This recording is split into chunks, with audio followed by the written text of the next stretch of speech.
Welcome, everybody, to CoDA Texas Gatherings. Tonight, we're going to be having a special speaker, Chris J. from IMC. He's here to talk to us about conflict resolution, and I'm really happy that he said yes. I met him during World when we were at CSC and ICC in Canada this year and had an opportunity to visit with him.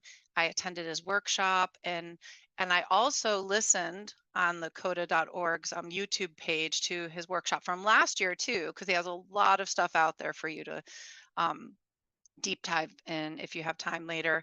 And his words and his message and his delivery just really spoke to me, and I thought it would be a gift to the CoDA Texas Fellowship for him to be here today. So thank you, Chris, for being here. We're happy to have you. Thank you, Amy. I am very humbled with the intro, and when you asked me to give a workshop, I'm like, okay, sure. What about? And he's like, conflict resolution. I'm like, well, there's a small subject. I, I actually was after Amy asked me, and I started looking at it with the lens of conflict resolution. Um, I got to realize, I have a lifetime of conflict and I have very few skills when it comes to conflict resolution. That's why I found a seat here. When I come in, my first meeting in excess of 10 years now, I had four names. The big one was my father. Um, I had a lot of conflict with him.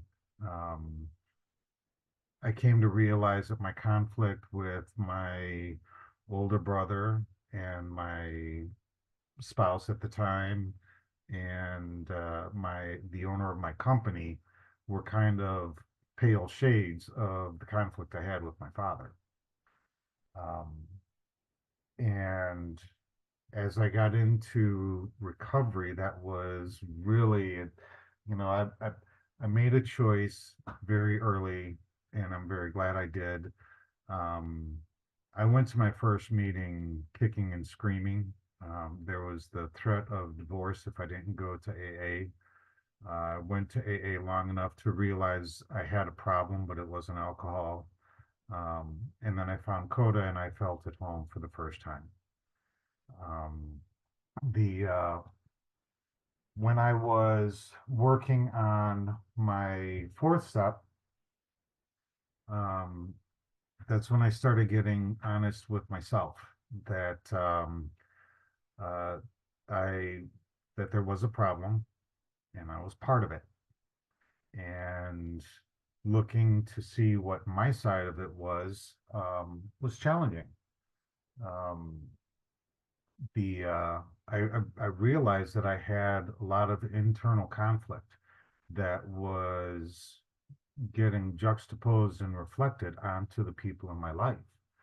And um, if I'm having a conflict with myself, it's almost impossible for me to have peaceful relations with others because I'm all twisted up.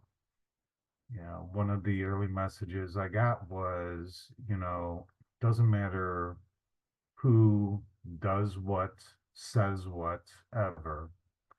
If if I have lost my serenity, I'm the one who's got the problem. And, you know, looking at it through the lens of conflict, okay, if I've lost my serenity, I'm in conflict. Maybe it's with someone on the outside, maybe it's internal, but I'm in conflict. And it's up to me to resolve my conflict. So, I started, I am I'm one of those people that likes to ask a lot of questions and try to get answers. Actually, that kind of got me in trouble with my father because when he disowned me in 2001, I asked, "Why did you disown me?" And he said, "Because I didn't buy souvenirs for his second wife and my two adopted sisters." And I'm like, you're cutting me out of your life because I didn't buy souvenirs, and this didn't make any sense to me.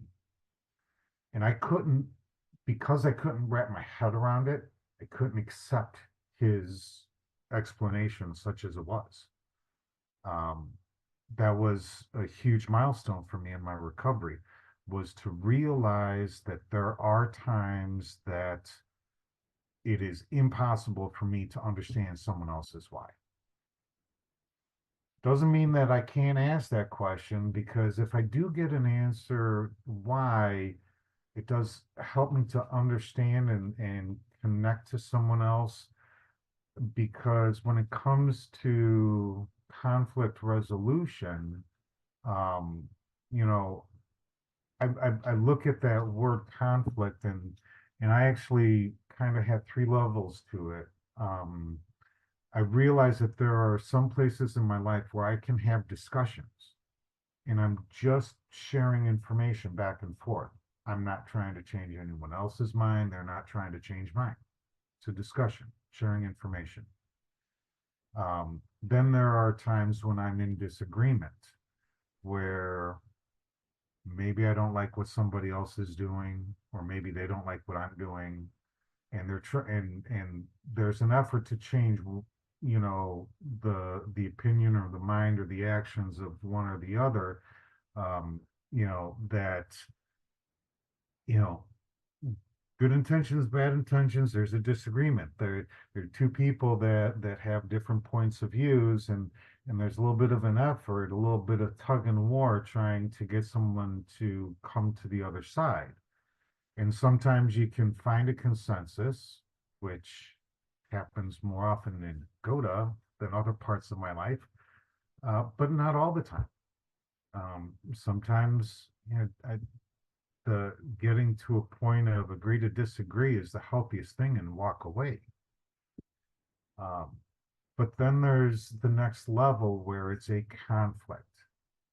And looking at my own history of discussions that go into disagreements, that go into conflict, I know that when I'm in conflict mode, I am trying to win, or I'm trying not to lose.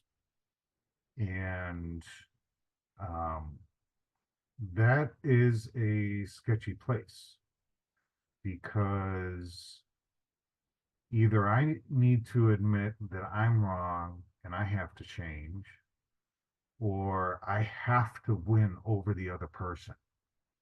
And when I'm in that fight or flight response mode, when I am living in that conflict and I am trying to win that conflict by any and all means necessary,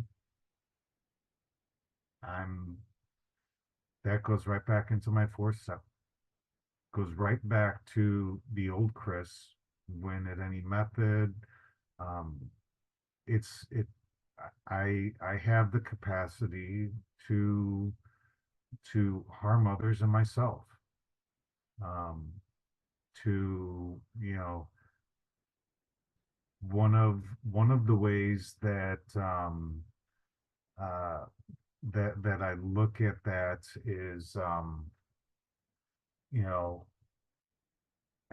it's I had to win for something, for some reason. And that was part of my codependency. I didn't even understand why I had to win. Why did I have this urge to win at all costs, no matter what?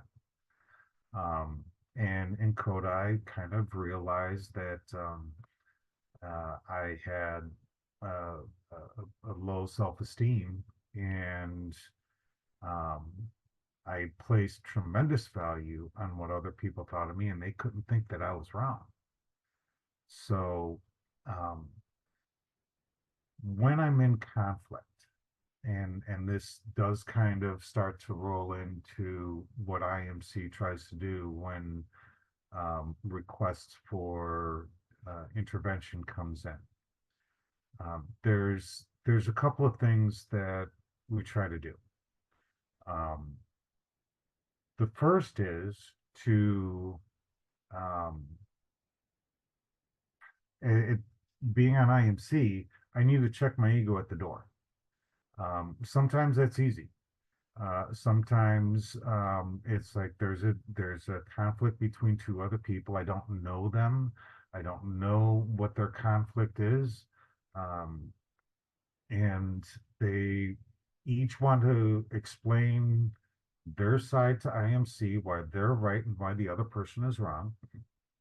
Um, Sometimes we just get what the other person is doing and why it's wrong. Sometimes, we're getting information from one side and they've already got a full legal discourse as to why they're right, why the other person is wrong, and these are the possible arguments about why they're wrong and stuff like that.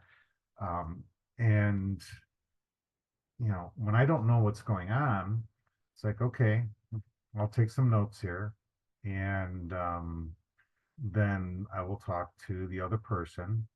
And generally in IMC, we respond with two people to any request for mediation, um, so that the two people from IMC can help keep each other on an even keel.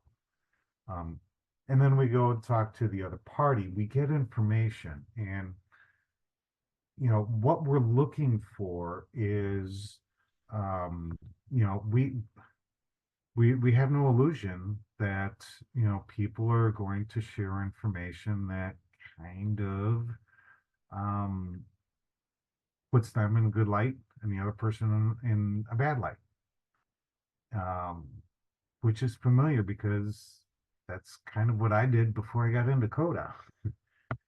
So understanding myself and how I deal with conflict, um, it has helped me to connect with other people. Um, but in recovery and looking for conflict resolution, where I was stuck in my chaos, I was stuck in my conflict for years and years at a time. Okay, we're looking for conflict resolution. So how do we get conflict resolution? What I okay, I had it on do not disturb, but one of my important people called and they could pass the do not disturb.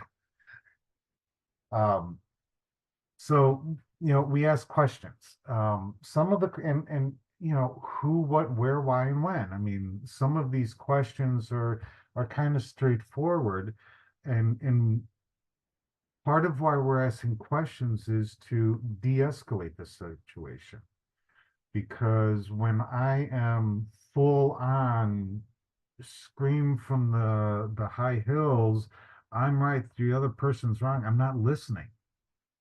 Um, so one of the things that IMC tries to do, and I try to do on my own conflict resolution, is to de-escalate. Um, Sometimes I don't know all the information. In fact, a lot of my conflicts, I don't have all the information. Um, so uh, you know, where it so asking those questions. Okay, where is this conflict happening? Okay, is it in public or is it in private? Who is this conflict with? Is it with a stranger or is it with a friend or a family member or your spouse?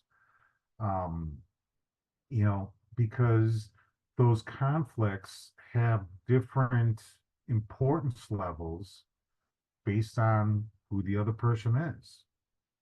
You know, the conflict with my boss, you know, he's got authority, he signs the check.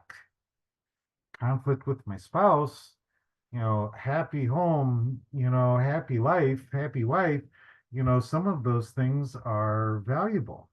Um, and you know, that's some of how my codependency used to trick me, because my codependency would come and say, okay, you need this person in your life, so you have to do what that person wants, whether you like it or not. And I would hurt myself and twist myself into pretzels to be what I imagined somebody else wanted. And that that didn't work out too good for me. Um, my Another one that got me was when my first wife got into a conflict with my sister-in-law, um, and of course that erupts in the middle of a holiday gathering. Um, you know, I'm I'm like, it's in my head, it's like, okay, this is between you two, but my sister-in-law is kind of pushing on my brother to say something to me, to say something to my wife. I mean, this kind of, family squabble, getting wires crisscrossed, and instead of having one-on-one relationships, it was a mess. Um, you know, some of the other questions that go into conflict, you know, when does it happen? Because sometimes it's a surprise, whether it's a stranger down the street that says something that impacts my mood, or it's somebody closer to me that said something which all of a sudden now I've got this, you know, I've got this playback from, I mean, my father was, he was a big one for me, that I could hear his voice. I hadn't spoken with him in over 15 years, but somebody else would say something and I would automatically hear my father's critique. And it was, um, that's the internal conflict that I was carrying around. The other person had nothing to do with my internal conflict, but they triggered a memory. And maybe it was a completely innocent statement on the other person, but because it brought back this memory, I totally blew up out of proportion to where I was. Um, so I know for myself, when it comes to conflict, I need to slow down. Um, the the why is is such a big question. Um, if I have slowed down enough, if I have recognized that I am in conflict, and I have recognized, okay, this is a person that's important to me. There is value in this relationship. I want to work on this relationship so it doesn't happen again. Um, and if I'm motivated to do the work, um, then trying to figure out why is important. Trying to and that's where slowing down and asking questions becomes really important. Um, One thing that I know will escalate a situation faster than anything for me is if somebody interrupts me. I know this.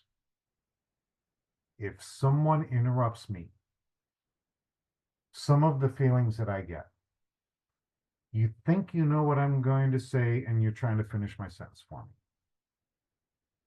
Find that disrespectful. Um, I have had people count, I say 3 or 4 words, and there's a guess about what my position is or my feeling is, and they are giving me counter arguments. Drives me batty.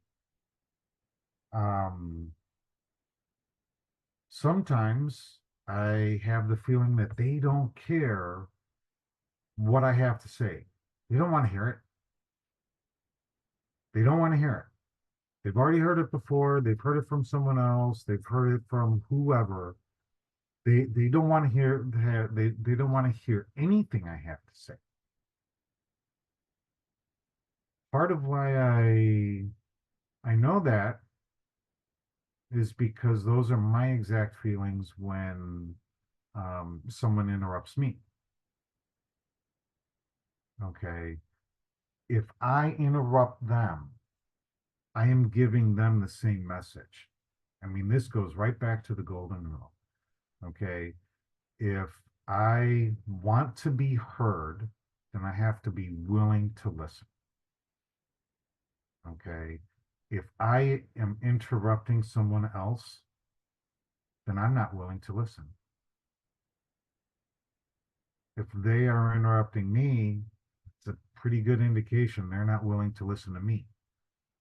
I mean, I, there are so many things that I heard early that sounded like they were platitudes and stuff, but there is truth.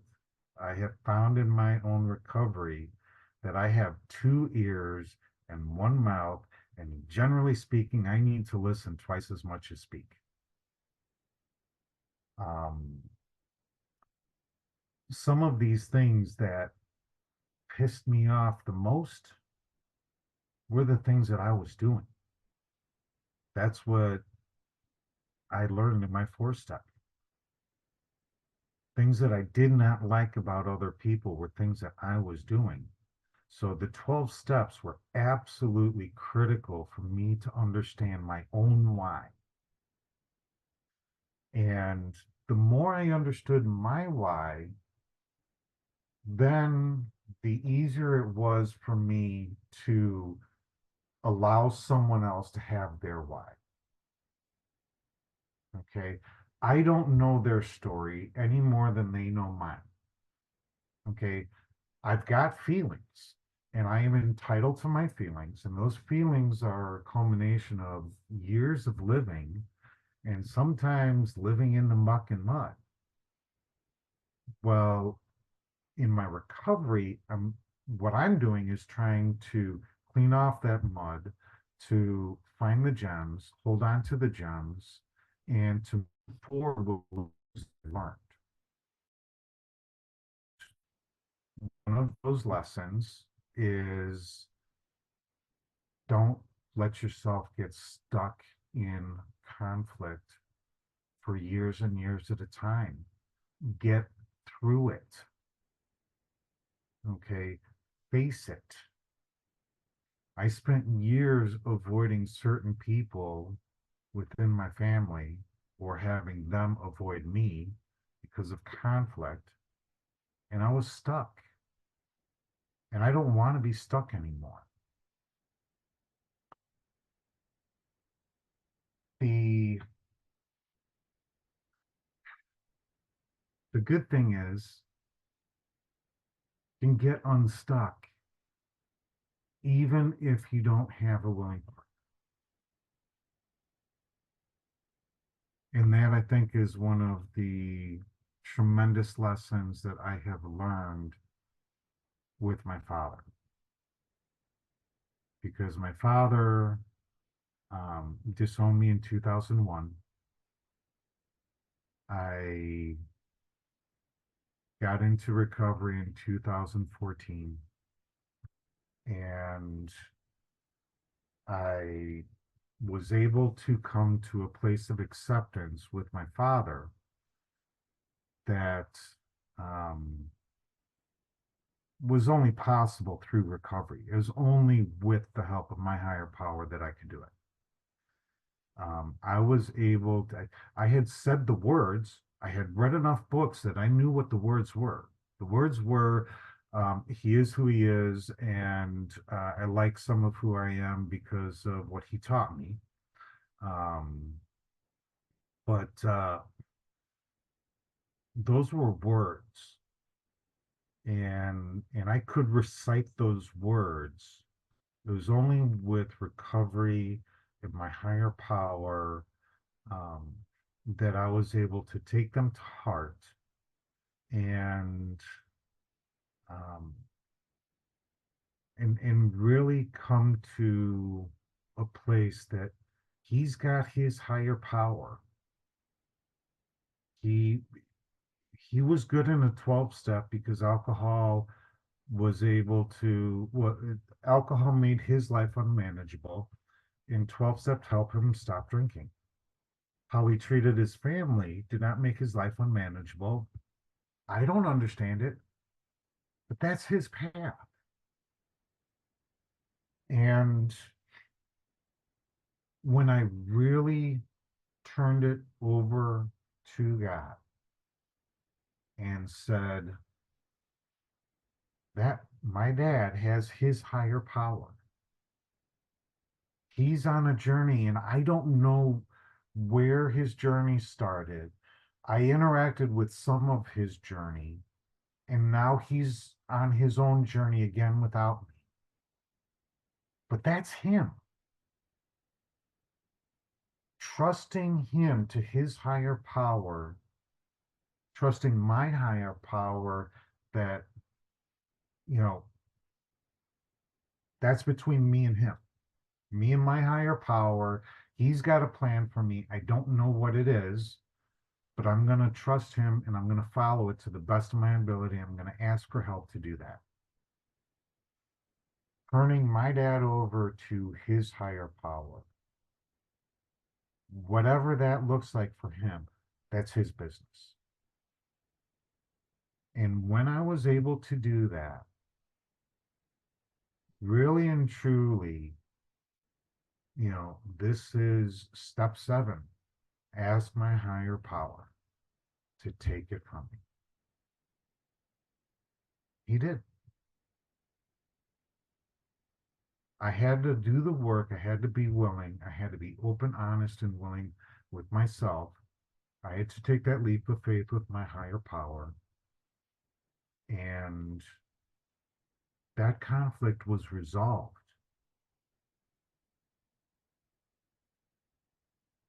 I learned last year that my father died 2 years before. And I was sad. I grieved. I had turned over my amends to my father. I was hoping that it would be face to face. It wasn't. I trusted my higher power. If you see that it will do both of us good, I'm willing. Um, it didn't happen, but I have no. I I'm sad that I didn't get my face to face amends, but I was able to get to a place to say thank you for the challenge. Thank you for what you taught me. Because I learned that some of these conflicts had lessons that I needed, and they could only be given by a hard teacher. So in for me, the de-escalation of a conflict is important, because when I am in the throes of that push and pull, and I'm right, you're wrong, I can't do anything. I can't make a choice. I can't make a healthy choice because I am in the throes of my disease. I have an acute attack of my codependency, and I am I am at a loss. Okay, on my own power, I can't get out of it. And the the number one thing that I need to do when I am in the throes of it, I need to cast out a lifeline. Because if I can't hit my own pause button, hopefully I can throw a lifeline to help me to find someone to help me hit my pause button. Okay, I'm very blessed. I have a number of people in my life that um, help me to slow down. and remind me that God's bigger than this conflict. And, um, what God wants me to do, I believe, is to make the best choice I can. And part of that is to slow down and make a choice. Okay, if I am operating on pure feeling, um, generally those two feelings are fear and anger. You know, I've got a resentment or a fear that is steeped in deep history of bad outcomes that hurt me along the way. I'm afraid of losing something that is too valuable. I can't live without it. Um, the feelings that I have are God given, but my feelings have a tendency to either blow things way out of proportion, or they take me so far back and they try to minimize it. It's like, no, no, no, that's not a risk. Don't worry about this. Okay. But my feelings, they are God given. There's a reason that I have feelings, and it's okay to have those warning signs come up. Okay. If I see a red spot on the stove, I've got a warning that if I put my hand there, it might get burned. And if that little knob at the top is still glowing red, caution, maybe the stove was turned off 5 minutes ago, so it's not glowing red, but there's still something there saying that it may still hurt. So this, the fears that I have will protect me, but it's important for me to recognize those feelings and incorporate them into my decision making, but not let them be the only thing. Same thing with my brain. Um, I can I can logically argue myself into a whole bunch of things.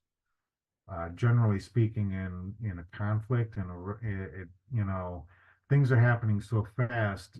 Sometimes my computer brain, goes into these automatic routines, and my knee-jerk brain reaction isn't always the best. So for conflict resolution, I can't be in either one or the other. I have to find my way back towards the middle. Sometimes that's asking questions. Sometimes that is accepting that I have to make a decision even if I don't know all the reasons. And sometimes that's accepting reasons even if they don't make sense to me. Um, for myself, biggest thing about conflict resolution is to get out of the extreme codependent crazies and get back to where there is a conversation. Okay. If I am speaking more than I'm listening, I'm in trouble. If I am listening and not speaking at all, I'm in trouble. Okay. I can't be too far on one side or the other. Okay. It just dawned on me when I'm in the crazies, I don't have any flexibility. I'm holding on to my position with the death grip. I am not willing to consider that the other person's point of view may be valid, even if it's only 10 or 15%. The other person might still have a valid point of view that could be important for me to consider. And if I'm not listening to the other person and say, okay, I hear you, but I disagree, that is respectful communication. When I'm in conflict, my communication skills go out the window, and I'm being disrespectful left and right, and I'm seeing disrespect come at me left and right, probably because I've been disrespectful to the other person.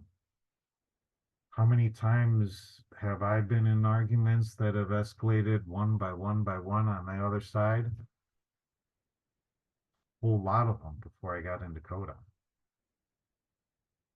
And that's what my recovery helps me to do.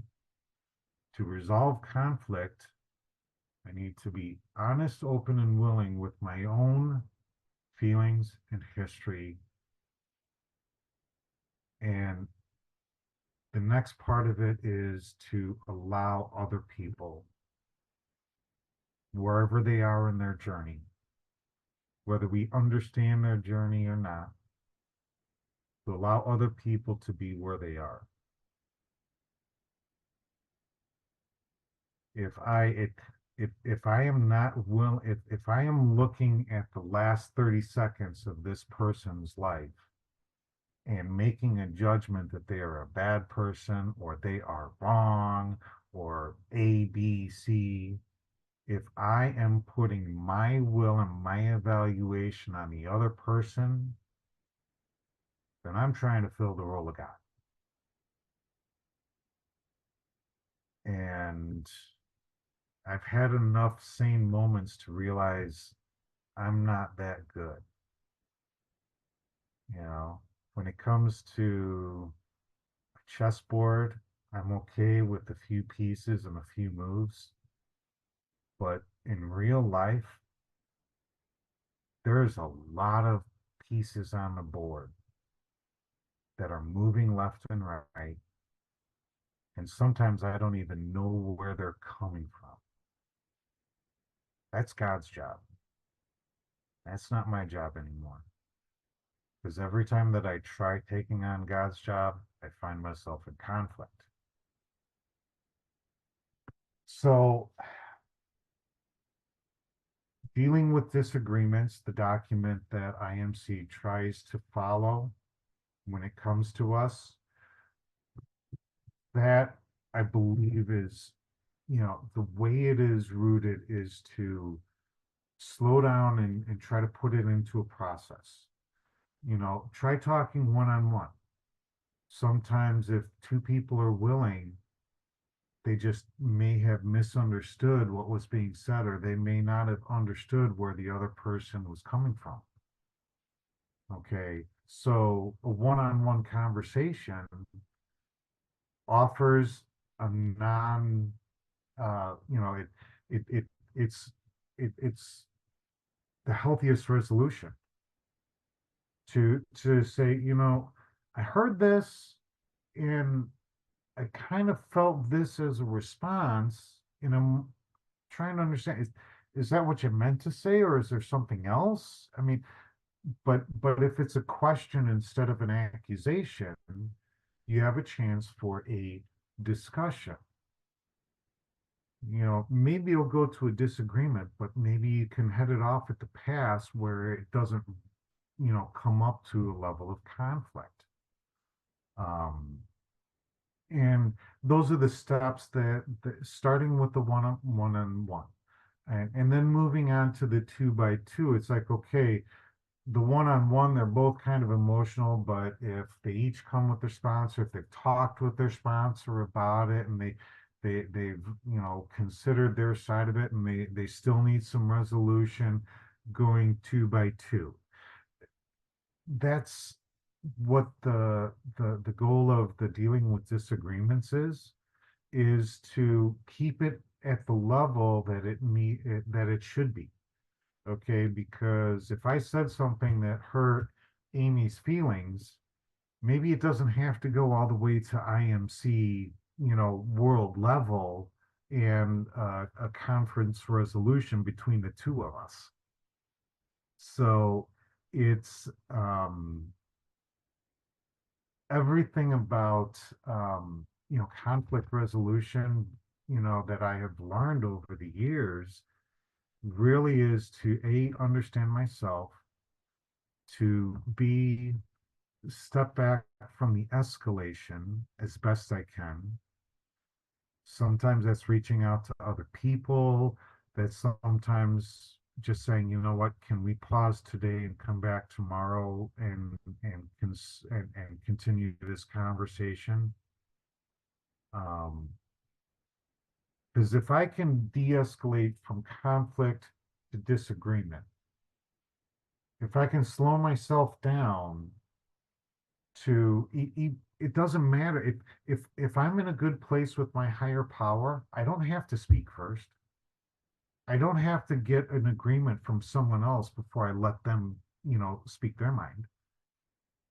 If I'm in a good place, then I can hear what the other person is saying and then say, this is what I heard you say, and I have a different feeling about it. Then there's respectful communication going on. We don't always have these understandings for agree, having a conversation, having a discussion, agree to disagree. That does seem to be of a lost art. Um, but with recovery, I've got a chance at it. And there are plenty of recommendations out there on how to de-escalate.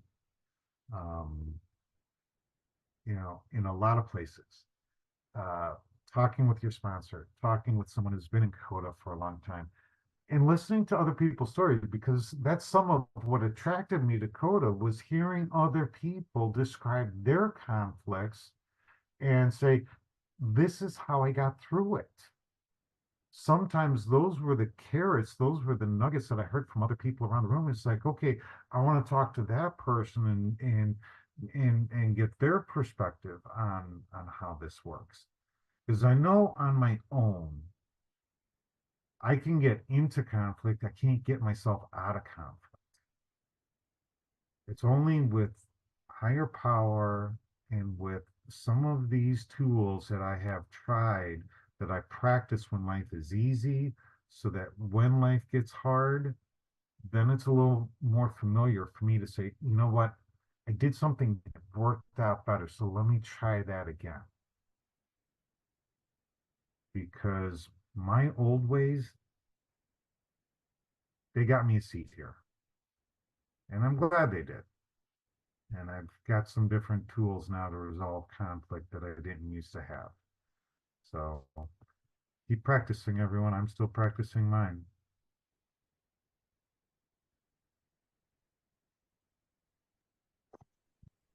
Thank you so much, Chris. I took 4 pages of notes, by golly. I was writing feverishly. Are you open to questions, if anyone has any? Yes, I do. And yes, I am. Okay.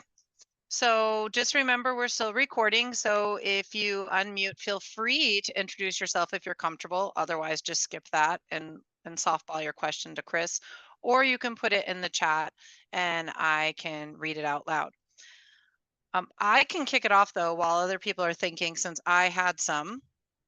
So I had several, but first one is, how did you figure out what escalates you?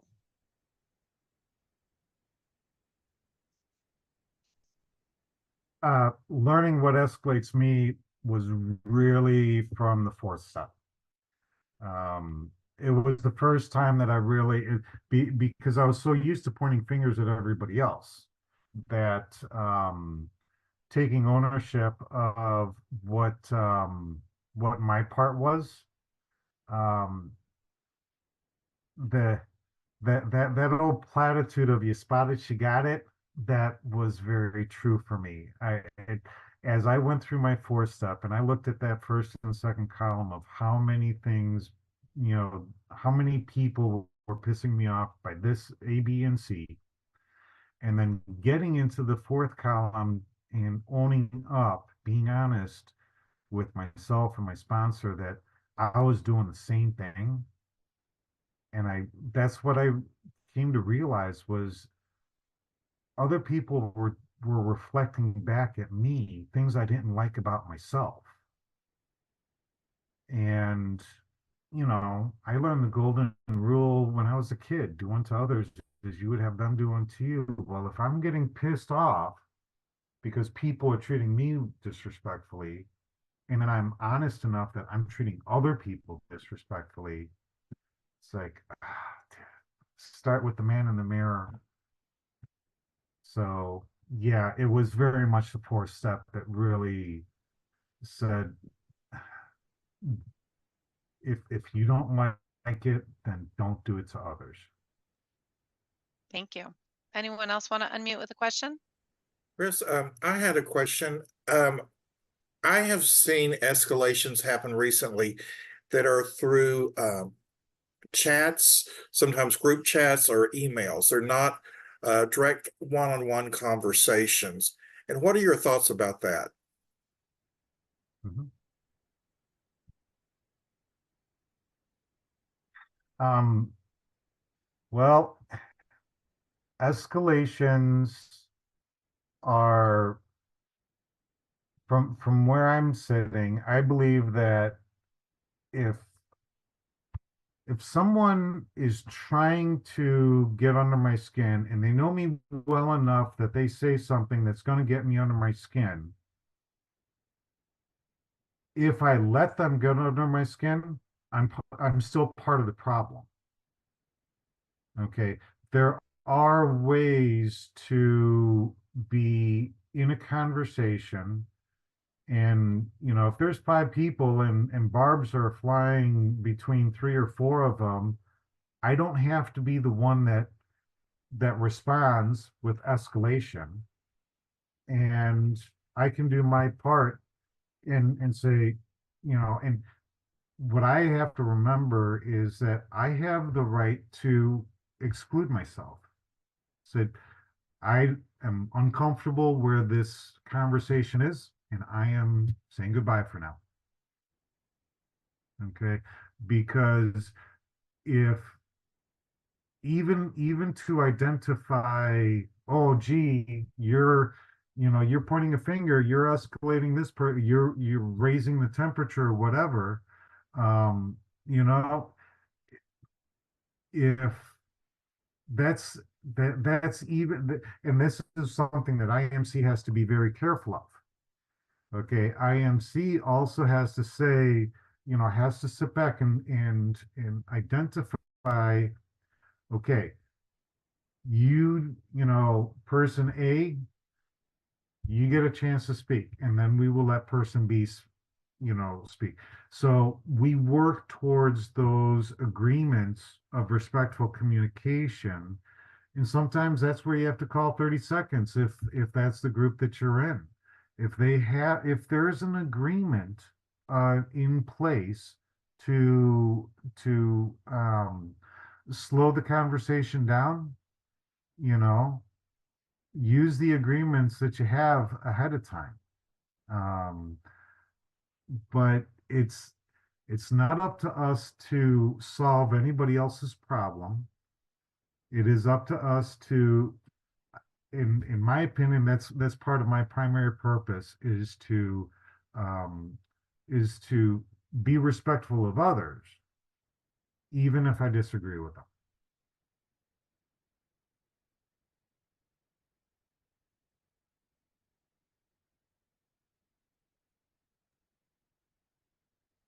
Thank you. Anyone else? We have time for probably one more question.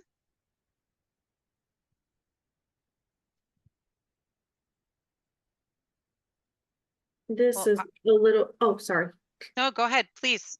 This doesn't have much to do with conflict resolution question, but I had a question if you had any experience dealing with maybe an addict in your family, or like how to support them without totally derailing yourself. Because me being codependent, I want to help and help and help.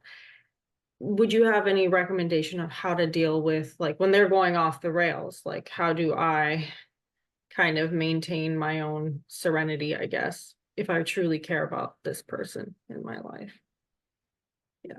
Oh, Sorry, it has yep. nothing to do with conflict resolution at all, but I was just Oh, wondering. no, actually, I can see where there's internal conflict. Okay, and it does sound familiar to me, because um, I have at times played the part of hero. Um, I want to be the hero. I want to be the one that this person comes to, that they know they can count on in any way, shape, or form. Even to the point of my own harm. And, this is like good intentions. Okay. My brother was in an unhealthy relationship, and to the point that there was significant physical, legal, mental, emotional, risk. And he chose to stay in it. And basically what I said is, I have concerns. Okay, I'll let you know what my concerns are if you want. But it's like, I have my concerns. I love you, and I'm going to be here however it goes. It's your choice, but I have my concerns. And um, and at that point, if they ask me to do something I'm uncomfortable with, I'm able to say, I do love you, but I'm not going to support that. I'll support you if it goes left, but I'm not going to do that. Thank you so much. I really appreciate your advice, and I'm really sorry about the loss of your father too. Yeah, I just wanted to say that. Thank you. Thank Yeah. you. Thank you.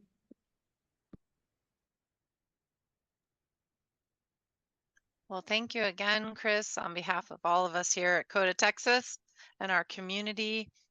And people asked if it was going to be available. Chris did give us permission to record, so we'll be posting this on our CoDA Texas YouTube channel to share out later. And I'm sure that if you want to email CoDA Texas, CoDA TX Gatherings at Gmail, if I know he's more than willing to give out his email and stuff like that, if we have follow-up questions. And so it's just been a joy having you here today. And I just feel very fortunate and appreciate you so much. Thank you.